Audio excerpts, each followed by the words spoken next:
For 26 days in May and June in 1968, units of the 1st Australian Task Force fought a series of actions around fire support base Curragh and Balmoral, northeast of Saigon. The task of the task force was A, to stop attacks on Saigon and capture or kill, whatever you want to use, people withdrawn, the enemy withdrawn from Saigon.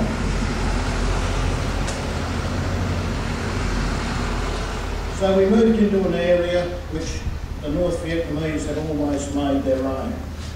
The operation was to be in 3 phases, or conducted in 3 phases. The first, the fly-in of 1 RAR and 3 RAR.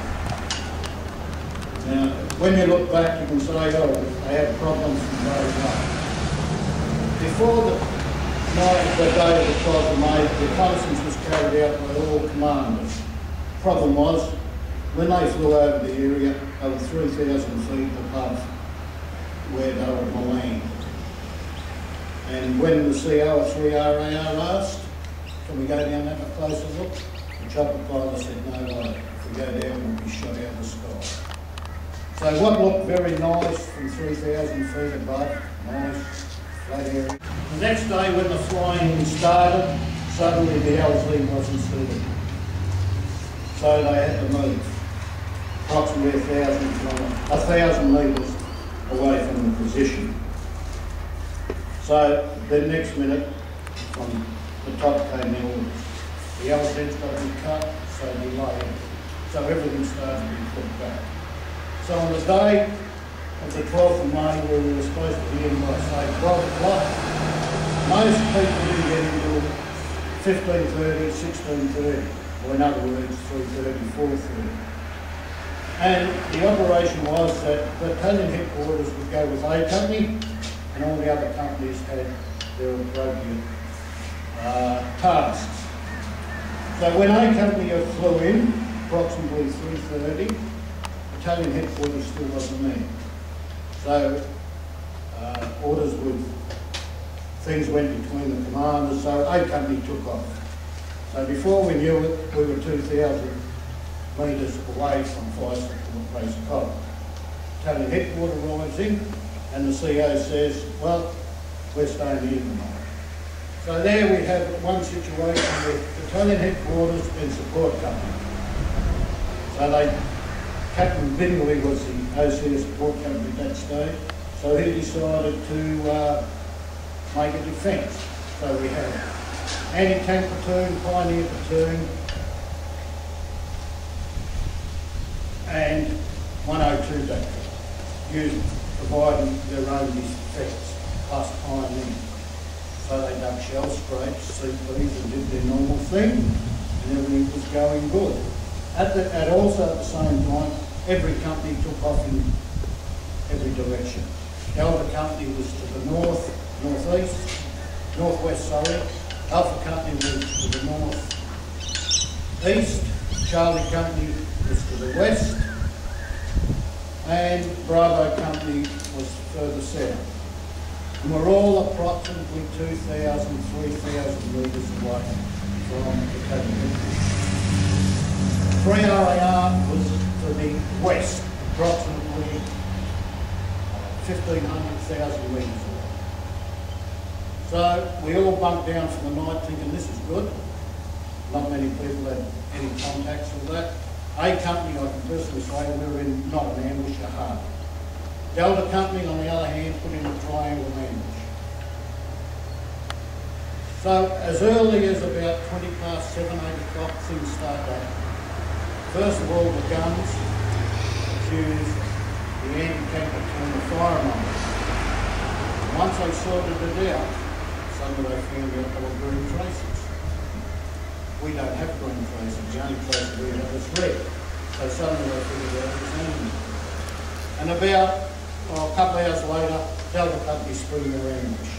As soon as they opened fire, boom, RPGs come straight in on their position and basically wiped out 40% of one platoon in one hit. They tried to fire the claymores, and they found the wires had already been cut. So in other words, they'd been observed going into the ambush. Tony Hammett was the company commander. He called in a dust-off. They got rid of everyone. Then suddenly Alpha Company, Cole Adamson reported red flares to the south, which were responded to red flares to the north. And then anti-tank platoon and the 102 suddenly knew there was a lot of activity in front of them. They could hear them, they couldn't see them, because you can imagine it wasn't a jungle, it was pitch black dark. So all this started to build up as something was going to happen that night. And sure enough, approximately 8 to 100 hours in the morning, it started to hit. Mortar platoon got overrun. 102 battery got heavily engaged with enemy. They had to leave not a gun behind it, withdrew a bit and a gun was there. During the night, Spooky was called in, which is a DC-3 with machine guns, and fire support artillery. From all reports, what saved them was that the 102 battery lowered their guns to horizontal position, set their splintex to .05. In other words, half a second, then they'll open up. What happened? They fired it, and they thought, shit, we missed it.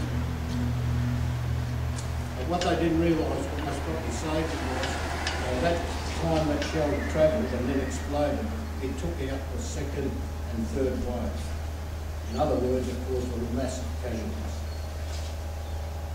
And then they adjust to 0, 0. So as soon as the shell came out of the breech, it opened.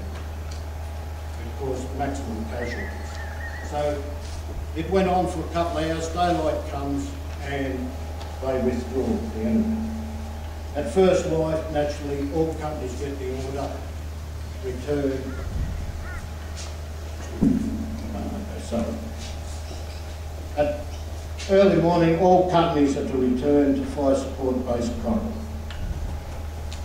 Personal view of that night, we thought it was great, not realising the damage that had been done, because we're sitting back 2,000 metres away looking at a brilliant firefight at night, with Spooky raining down traces, artillery going off everywhere, but you soon woke up next morning when you arrived back to see the destruction. That night of the action, where 11 Australians were KIA during that night.